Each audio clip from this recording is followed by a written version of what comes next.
Dime una cosa, Paco, ¿qué posibilidad habría que Trump pusiera en las condiciones a Claudia que no ande con mamadas de tómbolas y que deje la reforma? Y a tu pregunta de sobre si le dijera a Trump, oye, cambia tal, yo no sé en los detalles, pero de que ya denunciaron la reforma judicial desde antes, varias veces.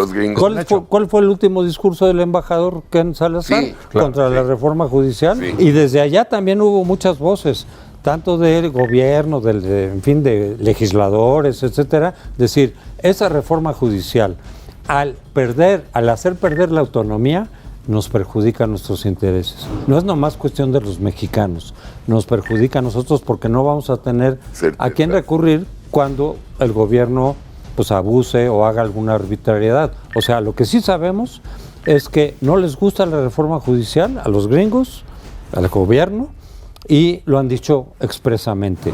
El tema de la reforma judicial sigue siendo para mí un tema fundamental porque la erosión de ese poder judicial, 100%. La no invitación, etcétera, es parte justamente del diseño estratégico que tú bien dices, que ellos no solamente no lo critican, lo celebran. Están erosionando esa parte, ¿porque qué? Porque tendrían el campo abierto para cometer cuanto abuso y atrocidad se les ocurra sin ningún tipo de freno. No habría freno. Mira, celebran la reforma judicial porque dicen, se va a quitar los que se creen el cuento que les dicen los morenistas, se va a acabar la corrupción. No es cierto. No es cierto. Esa es la otra. Pon tú que haya corrupción, no lo voy a negar. Pero ¿eso es la forma de combatirlo? Por supuesto que no. Claro que no. Tienes que ir a los casos concretos, demostrarlos y sancionarlos. Aquí al contrario, al perder autonomía el Poder Judicial, se va a abrir el espacio para la corrupción. Claro.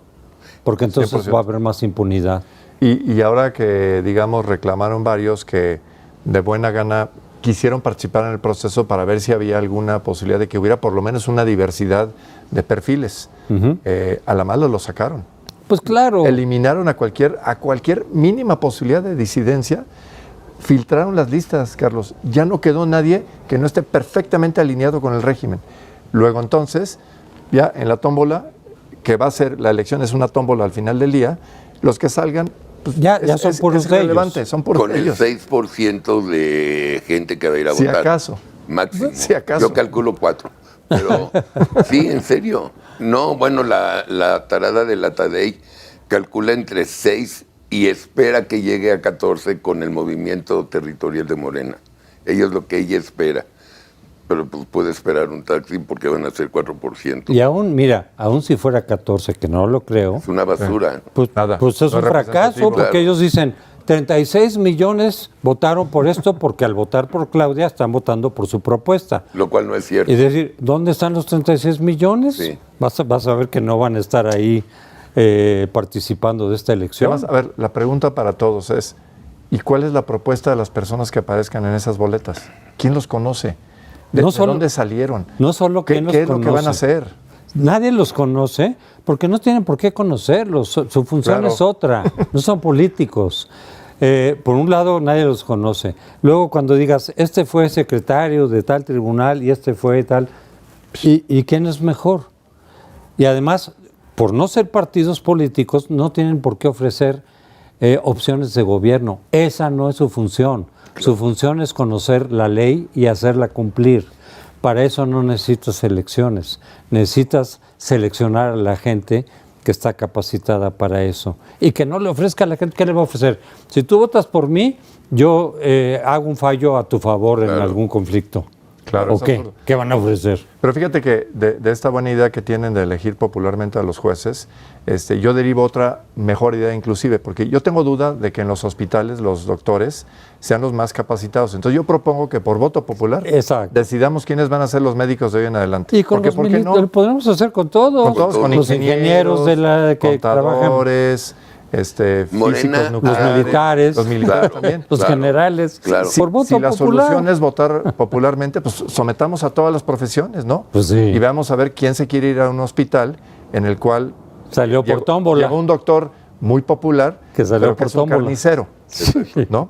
Carniceros vamos a tener en los juzgados, Carlos. Sí. Pues entonces vamos a tener carniceros, personas sin conocimiento, sin experiencia, nada que lo sepa. Es más, te aseguro que muchos de ellos ni siquiera se han parado en un juzgado.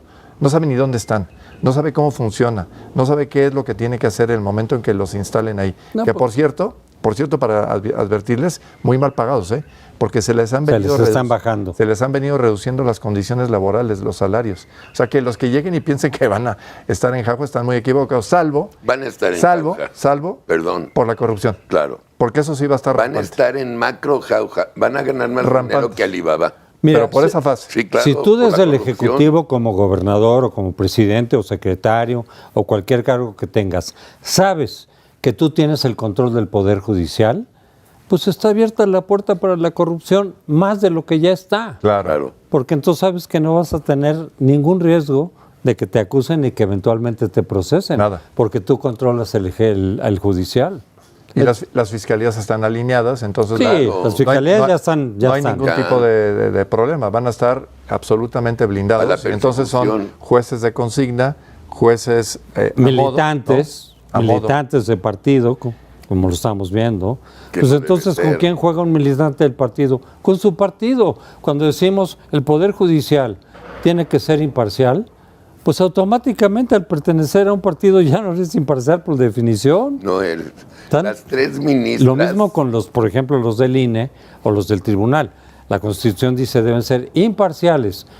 Pues el pertenecer a un partido, por definición, ya no te hace imparcial. Sí. Eso es lo que estamos viendo.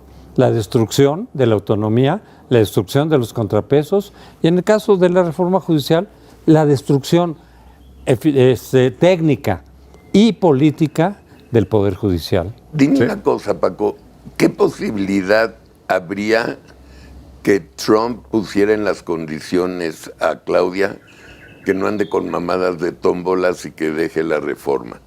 Mira, la información que nosotros tenemos es que no sé si va a llegar, digamos, a ese requerimiento específico. Lo que sí sabemos, eso es un hecho, es que en la agenda que se está construyendo de los temas que van a ser materia de la revisión formal en 2026, aunque hay quien dice que se va a anticipar porque Trump quiere ya de una vez empezar a revisar todas sus prioridades en el tratado, que por cierto él lo creó, en Trump 1.0, él fue el que lo firmó. Claro. Recuerdan, fue el 30 de noviembre de 2018, un día antes de la toma de posesión de López Obrador, en Argentina, firman el TEMEC, todavía Peña Nieto, Trump y Trudeau, estaban en Argentina y ahí firmaron.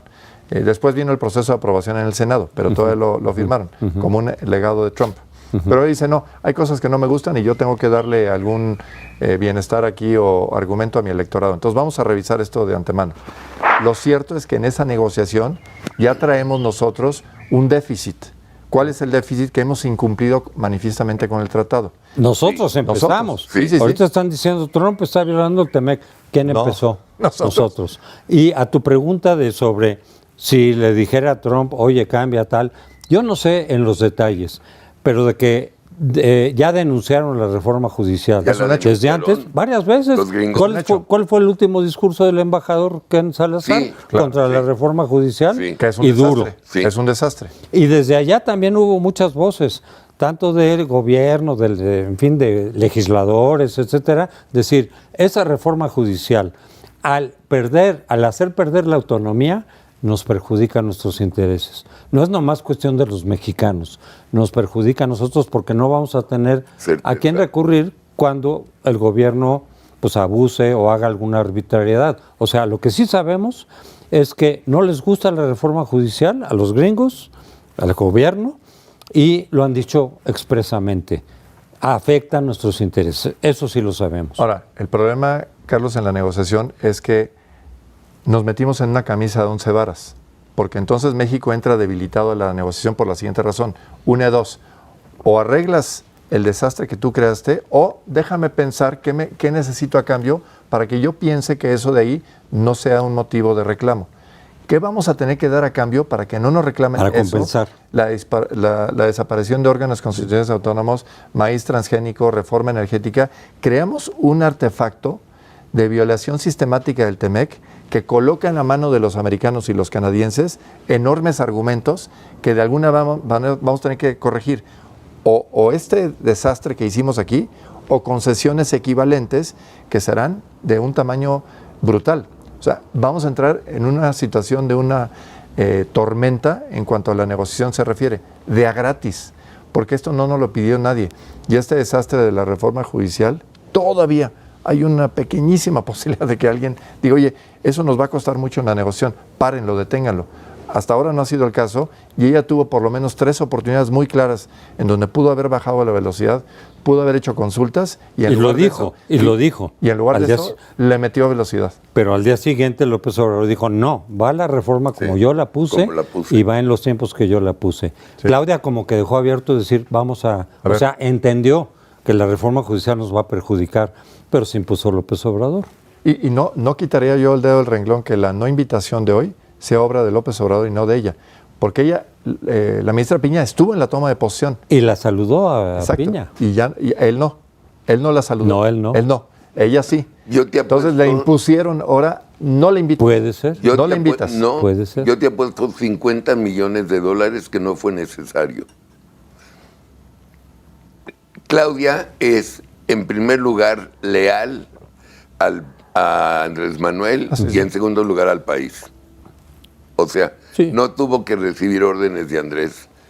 Esta nos quiso joder y faltar el respeto, no la invito porque es mi fiesta, que no es su fiesta. No. ¿No? Sí, puede ser desde luego, porque también le ha molestado mucho los amparos. Claro. Esa es la justificación oficial. Sí. Es decir, como están entorpeciendo el proceso de la elección judicial con amparos. Eso, según ella, está violando la Constitución. Pero yo repito, ¿quién en la Constitución tiene la facultad para interpretar la Constitución? ¿El Poder Judicial? El Poder Ejecutivo no. El Legislativo tampoco. El Judicial. Claro. Entonces, esa es tu opinión y muy tu opinión tienes derecho. Pero tú no eres la que se impone en la interpretación de la Constitución, sino la Corte. ¿Y la están pasando por encima? Y recuerdas que ahora han obsequiado o incluido en las reformas esta cláusula de interpretación estricta, que es otra forma de nulificar el Poder Judicial. Ya le quitaron la facultad. Dicen, no interpretes, tal y como está puesto, y no interpretes. No requerimos a los jueces, así como lo pusimos, así que se aplique. Que es la facultad que en cualquier democracia tiene el Poder Judicial, el cuidado, el obligar el respeto y la interpretación de la Constitución. Ya se la quitaron. Yo digo, pues ¿para qué hacen elecciones de Poder Judicial? Ya no va a servir de nada. No es necesario, claro. Es nomás hay una claro. En este mar de incongruencias e incompatibilidades, ayer hizo una declaración interesante Ricardo Anaya, donde dice, oye, a ver, pongamos por un segundo que no hay un tema de ideologías y de fobias y filias políticas. Nada más, a ver, pongan un segundo. ¿Quién en su sano juicio piensa que ustedes le están hablando al empresariado y dicen que el Plan México, que temas energéticos, etcétera? ¿Quién en su sano juicio va a invertir en un país en el cual tengas literalmente jueces bananeros, que están cooptados y determinados por facciones locales y que no hay independencia? No lo vamos a lograr. No hay forma. No hay Estado de Derecho. Y no hay credibilidad judicial, que eso empezó desde López Obrador, desde el aeropuerto mismo. Señor. Ahí. Si tú destruyes un proyecto que ya va avanzando, es cambiar las reglas del juego a 100%. Mitad del partido. Eso automáticamente hace que pierdas la confiabilidad de los inversionistas. Por eso no llegó lo que debió haber llegado de inversión. Llegó una parte, pero una parte muy chiquita, porque me va a cambiar las reglas del juego, me va a quitar el proyecto. Pues, y un reclamo abierto al empresariado local que dijo, bueno, eso está muy mal y sabemos que estamos sacrificando al país porque no vamos a tener un hub aeroportuario, que no un aeropuertito regional, pero mientras me den obras en otro lado yo no reclamo. La verdad es que al empresariado nacional sí hay que hacerle un reclamo de que han sacrificado al país por intereses propios. A muchos empresarios, sobre todo algunos de arriba, otros no. Otros no. Y los empresarios medianos, esos son los que salen perdiendo también. Claro. Medianos y pequeños. Entonces son algunos, pero los inversionistas extranjeros... Esos no entran en el juego. Mira, a mí les cuento